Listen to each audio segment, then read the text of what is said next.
भुगतान संभव है। देवेंद्र बंकर, ऑफिस से ही भुगतान संभव है। राइट स्पीच, 50% सहारा से का ज्यादा पेमेंट सर, काउंटर से ही भुगतान संभव है। ऑफिस से सब डेटा 50 उपलब्ध है। अशोक कुमार साहू, नमस्कार। निर्मला 50% से ज्यादा, सीतारमण और अमित शाह को बोलिए 50% से 50% से 60% के आसपास जो सहारा के कार्यालय हैं सर, वो इन्हीं 3 कारणों की वजह से क्लोज हुए, यानी कि बंद हुए हैं। लेकिन आज अगर सहारा के काउंटर पे कुछ जवाबदारी, जिम्मेदारी भुगतान की अगर आ जाती है तो ये कार्यालय वापस खुल जाएंगे, और कुछ रेंट के कारण जो आप देखिए पेंडिंग पड़े हुए। वहां पे होगा उनका क्या नाम है, म्यूट कर दीजिए वहां पे।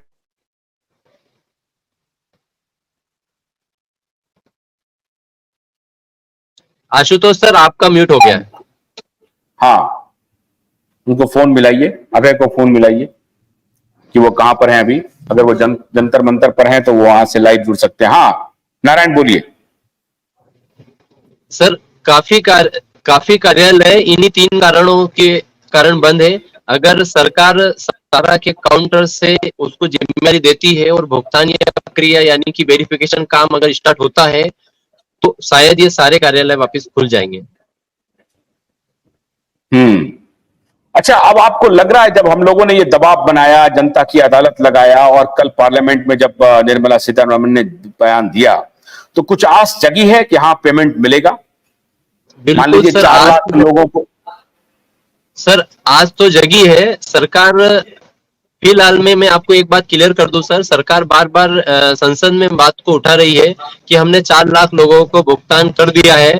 सर, ये 4 लाख लोगों को भुगतान 100% भुगतान नहीं हुआ, ये केवल 10,000 की टोकन मनी मिली है। अगर 1 लाख जाए तो उसको नहीं 10,000 का एक टोकन मनी दिया गया है। नहीं, ये 10,000 के ही बारे में सरकार ने पहले जो बताई थी बात, ये तो ऑन रिकॉर्ड सरकार ने कहा था कि जिसका 10,000 रुपए तक का जो मूलधन है, 10,000 एकदम बिल्कुल छोटे जो कार्यकर्ता, जो छोटे निवेशक हैं, उनके बारे में उन्होंने कहा था, तो उनको मिला है शायद, ये मैं कह रहा हूं। सर, हमारे यहाँ पे कई निवेशकों का पैसा मुश्किल से एक तहसील लेवल पर 10 से 15 लोगों का आया है, जिसमें किसी का 20,000 जमा है तो मात्र 10,000 ही आया है, किसी का 50,000 जमा है तो मात्र 10,000 ही आया है।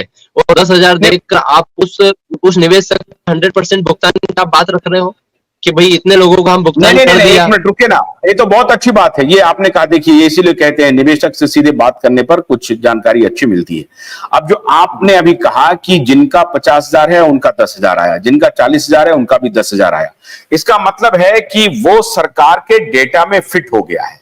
अब सरकार ने कहा है कि 10,000 से अधिक, मतलब 20,000 से लेकर के 5 लाख रुपए तक का आवेदन आप कर सकते हैं। तभी तो कल निर्मला सीतारमण ने दम ठोक करके कहा था कि हम पैसे लौटाएंगे। इसलिए मैंने कहा कि जो निवेशक जिनको पैसे मिले हैं और उनका जो रेस्ट पैसा बाकी है वो अप्लाई कर दें और उनको कहें कि हमको आपने 10,000 रुपए ही दिए हैं, मेरा 50,000 बाकी है तो 40,000 रुपए मुझे दीजिए। ये कहने का मतलब अब तो अच्छी बात है ना, उनका डेटा सरकार के पास पहुंच गया है। लेकिन सर, निर्मला सीतारमण जी ये बात भी तो क्लियर कह रही है कि निवेशक हमारे पास आए तो सही। अब आप ही बताएं हम किस माध्यम से उन तक पहुंचे। उनका तो सीधा सीधा आरोप है कि निवेशक आ ही नहीं रहे, हम तो तैयार हैं। और जबकि पूरे देश में त्राहिमाम मच रहा है भुगतान को लेकर, और वो एक तरह कह रहे हैं कि निवेशक ही नहीं आ रहे हैं। ये तो एक तरीके से देश की जनता को गुमराह करने का आसपास कितने लोगों को 10,000 रुपए वाला मिला है पैसा? आपके आसपास कितने लोगों को मिला है? सर, हमारे गांव में, हमारा गांव लगभग 35,000 की आबादी का कस्बा है, और मात्र 10-12 लोगों को मिला है, वो भी 10-10 हजार रुपए। गन्ने की कड़ी बुनियाद, जिसे मराठी में खुड़किया और कुछ उत्तर भारत के क्षेत्रों में खुटकी भी कहा जाता है, उसे केवल भोलानाथ का 2-in-1 बैटरी ऑपरेटेड हार्वेस्टर कम ब्रश कटर आसानी से और बिना रुकावट के काट सकता है।